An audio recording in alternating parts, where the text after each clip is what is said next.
Israel Hamas യുദ്ധത്തിൽ താൽക്കാലിക വെടിനിർത്തൽ കരാർ നിലവിൽ വന്ന ദിവസം 2025 ജനുവരി 19.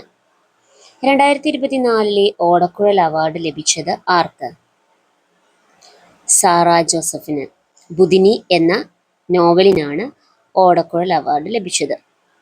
പാലക്കാട് ജില്ലയിലെ കിളികുറിശിമംഗലം ആരുമായി ബന്ധപ്പെട്ടതാണ്? കുഞ്ചൻ നമ്പ്യാർ.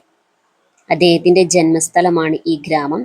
സ്വതന്ത്ര ഇന്ത്യയിൽ ഒരു ഒളിമ്പിക്സിൽ 2 മെഡൽ നേടുന്ന ആദ്യ കായിക താരം. മനു ഭാക്കർ. താഴെ കൊടുത്തിരിക്കുന്ന പട്ടിക വിശകലനം ചെയ്ത് സാഹിത്യകാരന്മാർ അവരുടെ കൃതികൾ എന്നിവ ശരിയായ ക്രമത്തിൽ എഴുതുക. വർണ്ണരാജി എം ലീലാവതി, സഫലമീ യാത്ര NN കക്കാട്, ശ്യാമമാധവം പ്രഭാവർമ്മ, മധുരം നിന്റെ ജീവിതം KP അപ്പൻ. എല്ലാ ഋതുക്കളുടെയും സവിശേഷതകൾ വ്യക്തമായി അനുഭവപ്പെടുന്ന മേഖല ഏതാണ്?